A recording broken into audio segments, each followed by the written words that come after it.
Okay, so every morning we set our motivation for our practice, and I really enjoy Venerable Losang's motivations.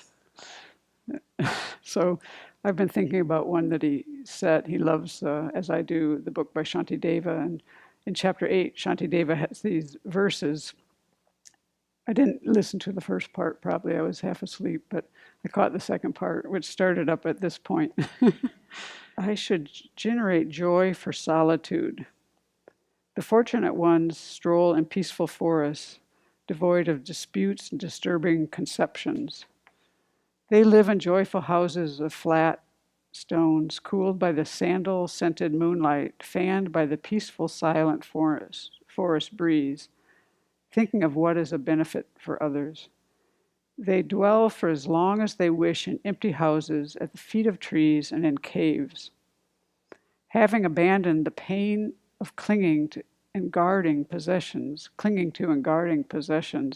they abide independent, free of care, living as they choose, desireless, having no ties with anyone. Even the powerful have difficulty finding a life as happy and content as this. So that's the part I heard of what he had to say. And I was thinking how wonderful that sounds, quite attractive actually to my mind. It's like we all want to have a peaceful mind. We all want peace of mind. It's something that we're all attracted to. And I find that when my mind is disturbed, I usually have a vacation plan. I'm exiting left, I'm going here, I'm going there. Lately, my going to has been something like this. This is where I want to go, right? And then I was thinking when he read that verse, well, I've actually kind of had this situation before where I had complete control over my time, and I lived in my own house for a while without any roommates, so I had all this space, and I worked 4 days a week, so I had 3 days off to do what I wanted. And I was thinking, if I had this opportunity again, like to do like a long retreat or something like this, what would I really be doing with my time? Because when I hear these words, I'm usually exiting left from something. So I was really thinking, like, what would I really do? How would that really be for me? And I thought about that for some days, about my tendency to want to, just exit here and there and think of some other place to be when my mind is disturbed, and that tendency. But what would really be, what do I really need in order to be able to do a retreat like this, to live in solitude and make the time useful? So I'm wondering if you've ever thought about this.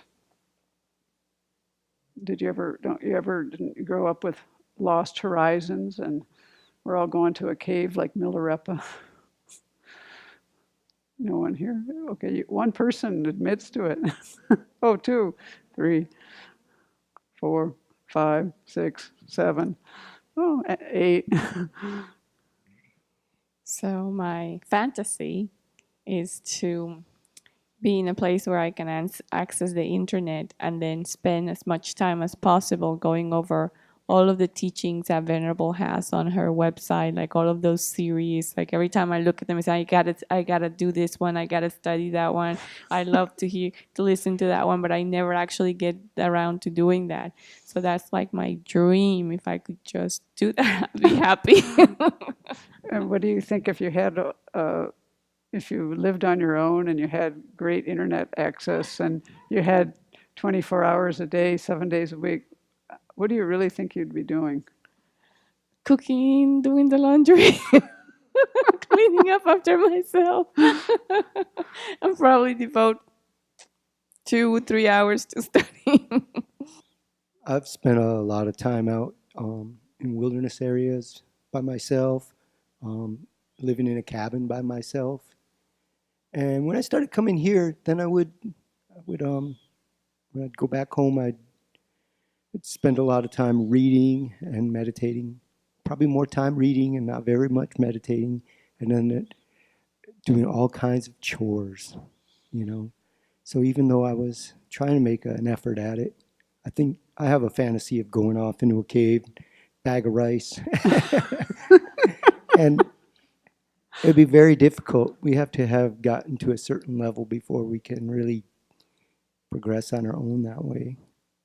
One time, before I moved here years ago, I have friends who are Hindu, and I met their teacher. And he had actually done this. He had gone and lived in a cave for 2 years, and just completely solitary. I don't, he must have gotten food, but somehow he did that. And when he came out, the first thing he did was he got angry and yelled at somebody. And then he quit speaking for the rest of his life. A lot of people take these kind of vows in India. So he actually teaches and communicates, but he does with a chalkboard. And so I met him in that phase of his life because he realized, well, that didn't work. So these are the kind of things I think about.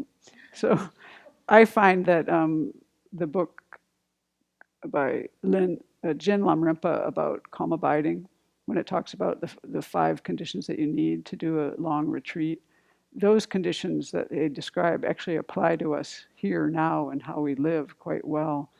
So it includes things like what you're doing out of the break, out of the meditate, off the cushion and on the cushion, how they influence each other. They really have a huge impact. That's one of the things you learn when you want to do long retreat and when we do our winter retreats. But also one that we can work on now a lot has to do with contentment, because we need to be content with what we have and things like that. And these are one of the conditions. And we can actually work on that every day here. In this verse, actually, although I might have been a little asleep, I'm not sure where you started when you did this, but really the verses that lead up to that are actually verses that are exactly what Venerable Chodron talks about, although he does this in a very poetic way, about working with like the 3, actually he only goes over like the 2 of the 3 poisons in our mind, anger and like clinging attachment. So there's these beautiful verses about making our minds much more subdued in that respect as kind of that's what led into this.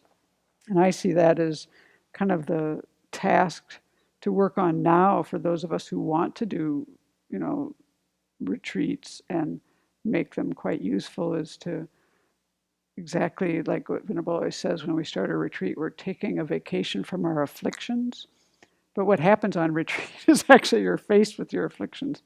But the more we can work those out now and gain skills with those, then when we do longer retreats, either one, if we're around a lot of people, we won't have so much to deal with because we have the tools and we've developed this, I would say, a loving and compassionate side of ourselves that isn't so reactive.